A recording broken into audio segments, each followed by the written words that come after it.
Hello viewers, আসসালামু আলাইকুম।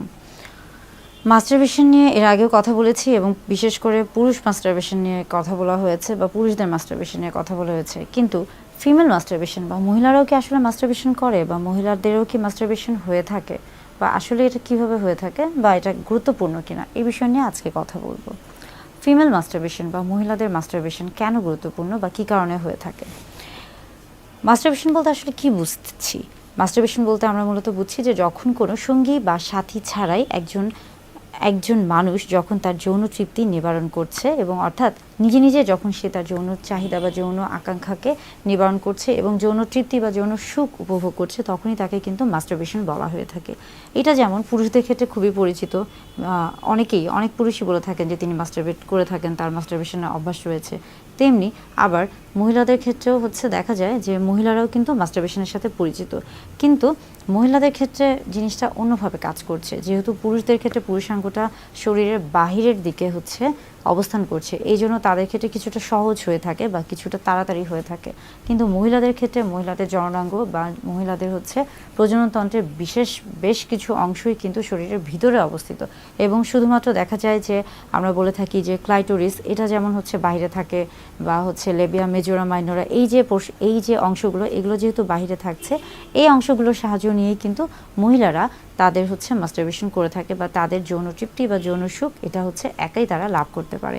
এই ক্ষেত্রে তারা মূলত দেখা যায় যে ক্লাইটোরিসের এই ক্ষেত্রে একটা বিশেষ অবদান রয়েছে এবং অনেক সময় অনেকে বলে থাকেন যে আসলে যে সকল মহিলারা মাস্টারবেশন করে থাকে তারা আসলে হয়তো বা ভালো না বা তাদের আসলে কোনো সমস্যা রয়েছে। মানে আমাদের চারিপাশে এই ধরনের কিছু কথা শোনা যায় বা বেশ কিছু আমরা বলে থাকি যে কুসংস্কার রয়েছে।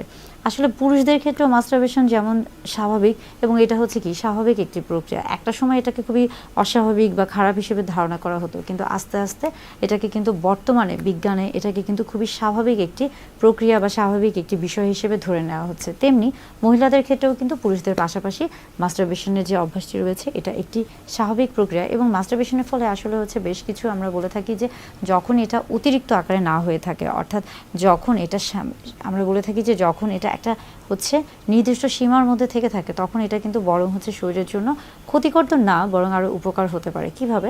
দেখা যায় যে মাস্টারবেশনের ফলে আপনার মানসিক দিক থেকে আপনি যেমন একটু রিল্যাক্স ফিল করে থাকেন, তেমনি শারীরিক দিক থেকেও আপনি কিন্তু একটা উত্তেজনা বা আপনার এই যে একটা স্ট্রেস ছিল বা বিষাদগ্রস্ততা ছিল, এটা অনেক সময় মাস্টারবেশনের ফলে কিন্তু কেটে যায় এবং শরীরটা অনেক ক্ষেত্রে দেখা যায় যে আগে যে একটা ক্লান্তি ভাব ছিল বা একটা অস্বস্তিকর ভাব ছিল, সেই জায়গা থেকে একটা অন্যরকম একটা ভালো লাগা বা একটা রিল্যাক্স বা একটা রেস্ট, এই যে বিষয়গুলি এগুলো কাজ করে থাকে।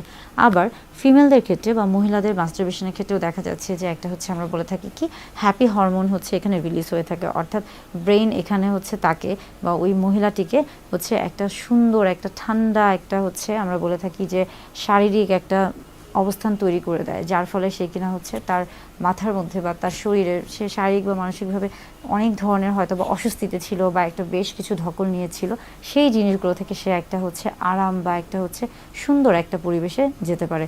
তার বা আমরা বলে থাকি যে বিশ্রামের যে প্রয়োজন রয়েছে, এই প্রত্যেকটা বিষয়ে কিন্তু আসলে জরুরি। বিশেষ করে মাস্টারবেশন হলে বা মাস্টারবেশন যদি কেউ করে থাকে এবং সেটা যদি অতিরিক্ত আকারে না হয়ে থাকে বা সেটা যদি একটা নির্দিষ্ট সীমার মধ্যে থেকে থাকে, সেই ক্ষেত্রে এটা কিন্তু অনেক ক্ষেত্রেই ভালো এবং এটা কিন্তু আসলেই শরীরের জন্য আমরা বলে থাকি যে এতটা ক্ষতিকর না, যদি না সেটা অতিরিক্ত পরিমাণে হয়ে থাকে। তাই পুরুষদের পাশাপাশি মহিলারাও মাস্টারবেশন করে থাকে এবং এটা খুবই স্বাভাবিক একটি প্রক্রিয়া।